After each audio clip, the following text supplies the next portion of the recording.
విలనిజానికి glamour నేర్పిన నటుడు Nagabhushan. Star హీరోలకు మించిన ఫాలోయింగ్.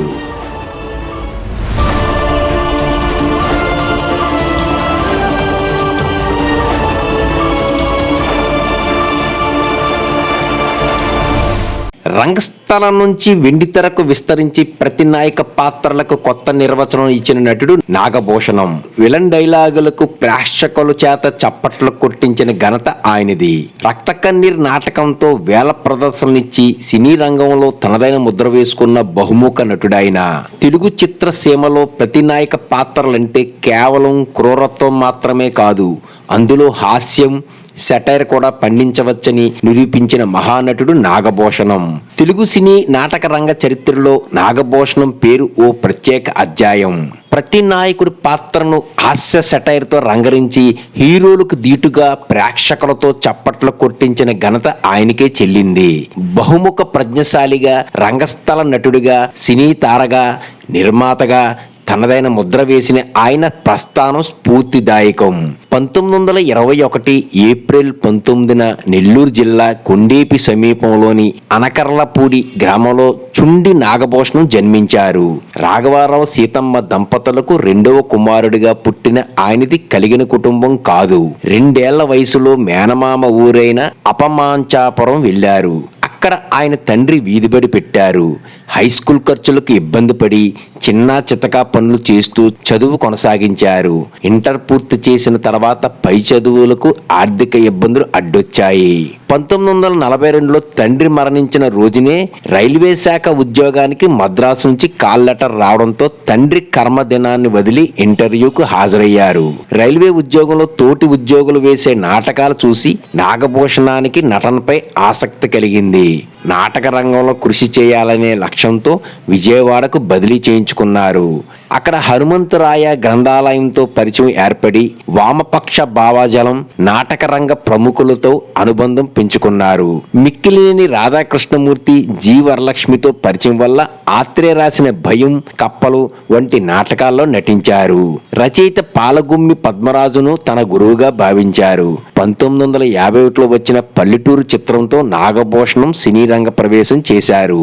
ఆ తర్వాత పెంకిపెల్లంలో తాగుబోతుగా, అమర సందేశంలో విలన్గా పలు చిత్రాల్లో నటించారు. 1956లో బాల్య స్నేహితుడు ఘంటసాల కృష్ణమూర్తి నిర్మించిన ఏది నిజం చిత్రంలో హీరోగా నటించారు. ఈ చిత్రం విజయవంతం కావడమే కాకుండా రాష్ట్రపతి బహుమతి కూడా పొందింది. అయితే హీరోగా ఆయనకు ఆశించిన గుర్తింపు రాలేదు. మాయాబజార్ వంటి చిత్రాల్లో చిన్న పాత్రలు చేస్తూనే నాటక ప్రదర్శనలతో బిజీగా గడిపారు. 1961లో శభాష్ రాజా చిత్రంతో ఆయన దశ తిరిగింది. దర్శకుడు ఆదుర్తి సుబ్బారావు తీసిన మంచి మనసులు చిత్రంలో ఎంఆర్ రాధా పోషించిన పాత్రను ఆయనకు ఇచ్చారు. మెడలో తాలి కట్టగానే ఒళ్ళో వచ్చి పడిందే సిగ్గు, అందుకే ఈ ఫ్యామిలీ గర్ల్స్ సంసారానికి తప్ప సరసానికి పనికిరారన్నారు. చరిత్ర అడక్కు, చెప్పింది విను వంటి డైలాగులతో ప్రేక్షకులను అలరించారు. ఆ తర్వాత వచ్చిన మూగ మనసులు పరిశ్రమలో ఆయనకు ప్రత్యేక స్థానాన్ని కల్పించింది. ఉమ్మడి కుటుంబం 1967తో ఆయన మరింత బిజీ అయ్యారు. నాగభూషణం పేరు చెప్పగానే గుర్తుకు వచ్చేది రక్త కన్నీరు నాటకం. తమిళ్లో ఎంఆర్ రాధా సంచలనం సృష్టించిన రక్త కన్నీరు స్ఫూర్తితో తన గురువు పాలగుమ్మి పద్మరాజు చేత తెలుగులో మార్పులు చేయించి రవి ఆర్ట్ థియేటర్స్ సంస్థను స్థాపించి 1956 మే నెలలో తొలి ప్రదర్శన ఇచ్చారు.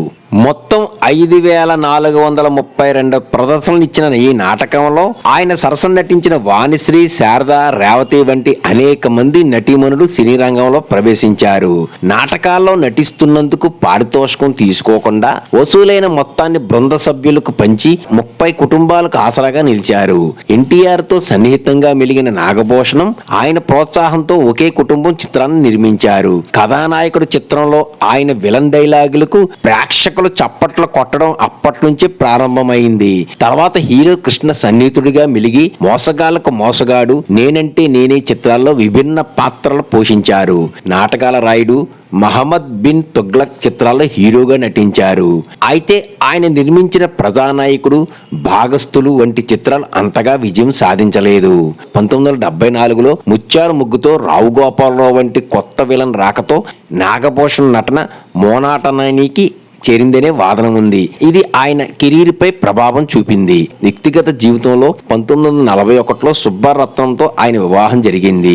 ఆమె అకాల మరణం తర్వాత శశిరేఖను వివాహం చేసుకున్నారు. వారికి 3 కొడుకులు, 2 కూతుళ్లు. తొలి నుంచి చివరి వరకు ఉన్న సహనటి సీతను నాగభూషణం 1956లో 3వ వివాహం చేసుకున్నారు. వీరికి 2 పిల్లలు. కూతురు భువనేశ్వరిని ఛాయాగ్రాహకుడు మీర్కి ఇచ్చి మతాంతర వివాహం చేశారు. 1994లో నెంబర్ 1 ఆయన చివరి చిత్రం. 1995 మే 5న నాగభూషణం తుది శ్వాస విడిచారు. ఇలాంటి వీడియోల కోసం సబ్స్క్రైబ్ చేసి బెల్ ఐకాన్ నొక్కండి. నా తదుపరి వీడియో కోసం ఈ బెల్ ని ఆన్ చేయండి. ధన్యవాదాలు. కంటెంట్ నచ్చితే లైక్ కొట్టి సబ్స్క్రైబ్ చేయండి.